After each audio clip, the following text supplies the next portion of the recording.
Hi everyone, welcome back to my channel, and in this video I am going to share a subject which is breeding of field and horticulture crops, which comes under BSc Agriculture 5th semester, and its code is BSA 504 in my university and college. So today we will start with first unit of this subject, which is our first topic is botany. So what is botany, what do you understand from botany? So let's get started into video without any further delay. Botany is the branch of biology that deals with the study of plants, including their structure, physiology, genetics, and reproduction. Botany plays a crucial role in understanding the reproductive process of plants and utilizing this knowledge to develop a new variety with the desired trait.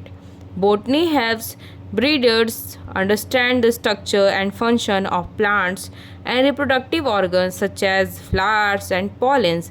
By understanding the structures and timing of flower development, breeders can carefully manipulate the pollination process to ensure the successful cross pollination and fertilization. Botany provides insight into the genetic mechanism involved in a plant reproduction. This includes understanding inheritance pattern of trait, the role of genes and chromosome in determining the role of genes and chromosome in determining the trait, and the process of meiosis and mitosis that occur during plant cell division. Botanical knowledge is important as well, also important for the techniques such as hybridization and selection. Hybridization involves the crossing two different cotton and any other varieties of the plant to combine their desirable traits, while selecting or selection involves the choosing individual with the specific trait for the further breeding. It provides physiology of plant growth, development, and nutrient makeup.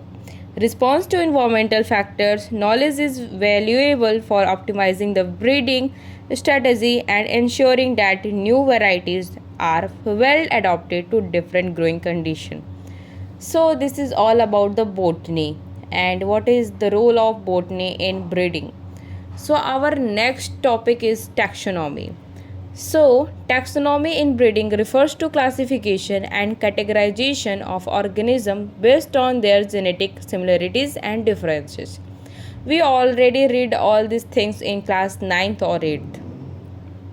Identification, grouping of individuals or varieties into specific taxonomic ranks such as species, subspecies, or cultivars. It helps breeders to understand the genetic relationship between different organisms or varieties by classifying and categorizing plants based on their genetic similarities. Breeders can involve or make informed decision about such individuals or varieties to cross breeders in order to achieve the specific breeding goals. Standardized systems for naming and identifying different varieties or cultivars. Main accurate records can be found. Evolutionary history and genetic diversity of the particular crops also has to be obtained. Valuable in breeding programs. Study taxonomic relationship between different varieties or subspecies. Breeders can gain better understanding of the genetic potential and adaptability, and it also provides the essential tools. So this is all about the taxonomy in breeding and what it rules. So our next topic is chromosome numbers. So chromosome numbers are the total number of the chromosome refers or present in an organism cell, important factors to determine the genetic makeup and potential trait of the offspring. Crucial, it is very crucial and helps to determine the compatibility and success of the crossbreeding between the different varieties. But by crossing plants with the different desirable traits and selecting the traits in subsequent generation, breeders can develop new varieties, and it has to find the genetic manipulation to develop the new varieties. So our next topic is center of origin. So first time in 1926 Vavilov discovered the center of origin, and it was the area where crop is originated. According to Vavilov, there are 8 centers which were subdivided.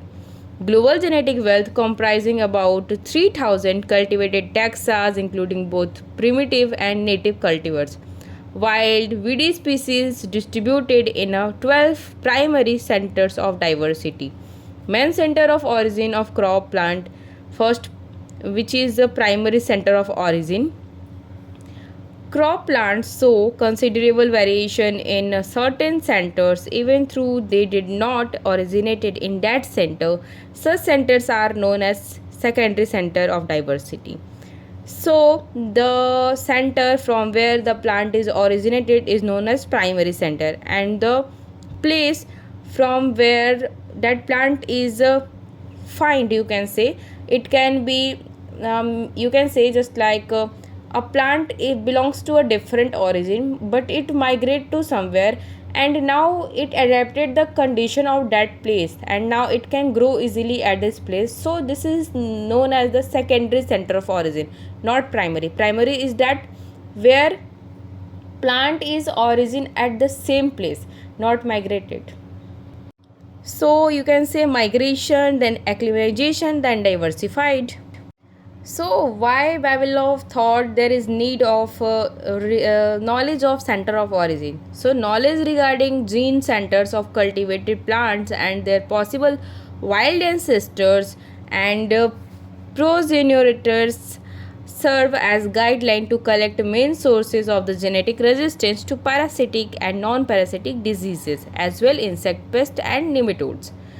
So, systematic exploration of a primary and secondary gene center of a particular horticultural may provide additional gene pools for the resistant breeding. And it also comes that genetic improvement any quality by identifying genes and incorporate in any crop that is called the breeding. From wild species, we can extract useful genes. So there are, as I said before this telling about the center of origin, there are 8 centers mainly. So first one is China. It is the name of center, and some crops are originated in China, which is brinjal and cabbage, lychee, persimmon, sweet orange, tea and peaches. Second is Indo-Burma. Indo-Burma is place where the mango is originated. Southeast Asia, banana, coconut, jackfruit, papaya, wood, apple, anola, coranda and bear as well, bale and jamun. So next one is Central Asiatica, where onion, garlic, mustard, spinach, carrot, almonds are originated. Fourth one is Near Eastern, apple, fig, chestnut, broccoli, bean, radish, cowpea, okra, coffee. These things are you can say originated. And next one is Abyssinian, where eggplant, watermelon, melon, ground and bitter gourd and bean, these things are generated. And sixth one is Mediterranean. Here white cabbage, radish, bean, broccoli, cauliflowers are originated. Now it's time for the seventh one, which is Central America, Mexico and Central America. Yeah. So papaya, rubber and avocado. Eighth is Southern America, where chili, potato, tomato, guava, these things are originated. Next is Brazil, where pineapple is originated, and US, where the sunflower is originated. So these are the origin places of the some you can say crops. So guys, from this I want to say these are very important for your MSc also, and it is means this topic is also will be covered in your MSc. So read it carefully now, because it will be elaborate. So this was all about the center of origin, and our next topic is species relationship.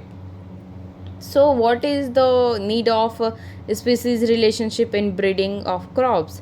So let's get started. There are lot of types of relationship.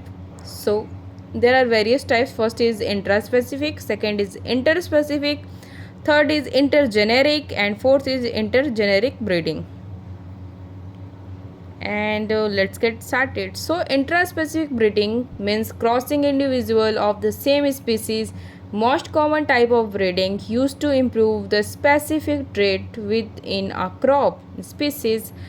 So example is two different varieties of wheat may be crossed to combine their favorable traits such as a high yield and disease resistance. Second one is interspecific breeding. So different but close related species alone to introduce new traits into the crop species that may not be naturally present. Example, crossing two species of tomato to obtain a hybrid with increased tolerance to drought. Third one is it's intrageneric, means crossing individual from different genera but within same family. Example, crossing a potato with wild resistant relative from a different genus to introduce the resistance to a specific pest. Next one is intergeneric, which is different varieties of crossing individual from different families, more complex and less common type of the breeding that aims to combine trait from the distinctly related species. Example, crossing wheat with rye to create a hybrid called triticale. So it helps to create new varieties, it helps to adopt the environmental conditions, it helps to provide us a higher yield and improve the nutritional values, and also enhances the resistance. So this is all about the species relationship in the breeding of crops. So our next topic is floral biology.